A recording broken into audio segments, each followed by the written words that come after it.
Nous voici à Paris afin de mieux connaître les empreintes historiques qui lient la province de Liège à cette ville magnifique. Pour ce faire, nous allons vous emmener à l'ambassade de Belgique, au musée de la Légion d'honneur, à la célèbre station de métro Liège, pour terminer ensuite notre voyage par le Salon du tourisme de Paris, dont le thème était cette année le tourisme de mémoire. Nous sommes ici à l'ambassade de Belgique à Paris où nous allons rencontrer monsieur l'ambassadeur. Celui-ci va nous raconter les liens d'affection que portent particulièrement la France et la ville de Paris à la ville de Liège, mais également à la province de Liège. La France a toujours des liens particuliers avec Liège. Liège, quand on connaît l'histoire de Liège, on connaît l'histoire déjà avant l'indépendance de la Belgique. Liège a toujours été une ville un peu rebelle dans l'ensemble du territoire dont elle faisait partie. Et Liège a toujours eu des affinités assez particulières avec la France. Il y a quand même de plus en plus de Français qui viennent s'installer en Belgique parce qu'ils découvrent le charme et l'hospitalité et le bon climat belge par rapport à la France. Et donc ça crée une ouverture très forte des Français vis-à-vis de la Belgique. Après ce premier arrêt, continuons notre visite de la ville lumière pour découvrir d'autres moments de l'histoire qui lient fortement Liège et Paris. Nous sommes à présent devant le musée de la Légion d'honneur. En effet, Liège est l'une des seules villes au monde à avoir reçu cette décoration, tout simplement pour la récompenser de la bravoure de ses troupes sur le front de la Grande Guerre.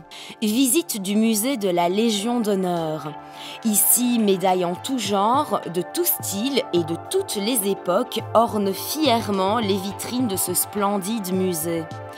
Aux côtés de distinctions américaines et internationales, trône également la Légion d'honneur décernée par la France à Liège. Les Allemands étaient convaincus que l'armée belge n'opposerait pas de résistance et qu'ils pourraient traverser le territoire très facilement. Ça n'a pas du tout été le cas. Liège est défendu, les 12 forts de Liège se sont battus. La 3e division qui était entre les forts se sont battus à tel point que 5 des 6 brigades allemandes qui avaient attaqué le 5 août ont reculé, sont revenus sur leur ligne de départ. Et donc ça a considérablement impressionné les Allemands qui ne s'attendaient pas du tout à ce revers, mais aussi nos alliés qui ont été très impressionnés. Et la France, parce que le temps gagné durant cette bataille de Liège leur a permis de faire monter du nord de l'Afrique les troupes algériennes, marocaines, tunisiennes qui ont réussi à arriver à hauteur de Paris et ce qui permettra, qui contribuera en tout cas à la victoire de la Marne. La Légion d'honneur est la plus prestigieuse des décorations. C'est donc notre premier ordre national créé par Bonaparte, premier consul, en 1802. Et c'est un ordre qui est universel. L'octroi de cette médaille fut à l'époque un véritable honneur pour Liège et sa province. Cela donnera lieu lors de sa remise officielle à un événement de grande envergure dans toute la cité ardente. Liège est attaqué le 5 août et la résistance de Liège impressionne à ce point les Français que dès le 7 août, 2 jours après, ils décernent la Légion d'honneur à la ville de Liège. Mais bien sûr, on n'a pas su la remettre à l'époque puisque Liège était une ville occupée. Donc il faudra attendre la fin de la guerre et c'est très précisément le 24 juillet 1919 que le président Poincaré, accompagné du général Foch et de tout le collège municipal de Paris, viendra à Liège remettre la Légion d'honneur dans une ambiance indescriptible. Des dizaines et des dizaines de milliers de Liégeois seront sur place et ce sera vraiment un grand moment de gloire pour la ville. Nous allons à présent retrouver des liens spécifiques avec Liège dans une station de métro non loin de la gare Saint-Lazare.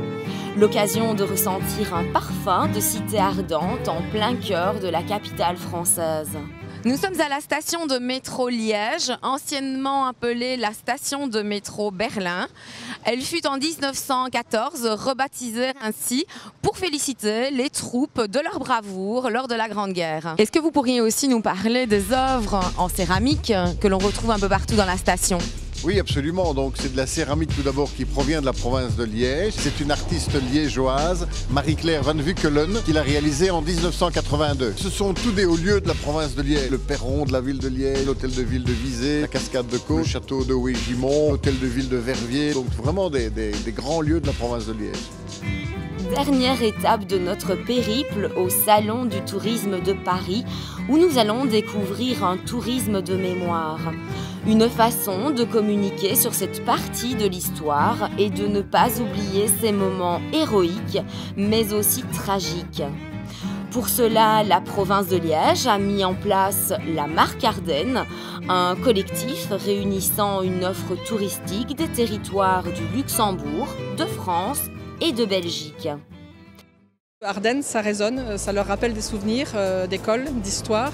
Et donc le positionnement bataille des frontières, le positionnement centenaire, le fait qu'il y ait une offre de sites à visiter, mais aussi de commémoration, un agenda intéressant. La destination Ardennes a aussi cet avantage, c'est que c'est une porte d'entrée sur un territoire avec une offre touristique. Donc les urbains français, par la porte d'entrée de Sedan ou de Charleville, voient qu'à toute distance très très proche, ils vont pouvoir aussi avoir la Belgique, ils vont pouvoir avoir une offre de tourisme en Belgique avec justement Liège par exemple. L'histoire de notre province de Liège dans les conflits de la Grande Guerre va donc au-delà de nos frontières. Paris en est d'ailleurs un bel exemple. Liège devrait briller dès le premier week-end d'août de par ses nombreuses activités et ses commémorations. À l'invitation du roi Philippe et du gouvernement fédéral, puisqu'on sera jour pour jour au 100e anniversaire du viol de la neutralité belge, plus de 55 chefs d'État ont été invités à Liège pour une grande manifestation, une grande commémoration au mémorial interallié de Cointre. Pour commémorer cette grande guerre et ce tournant de l'histoire, la province de Liège vous donne rendez-vous les 2, 3 et 4 août au cœur de Liège.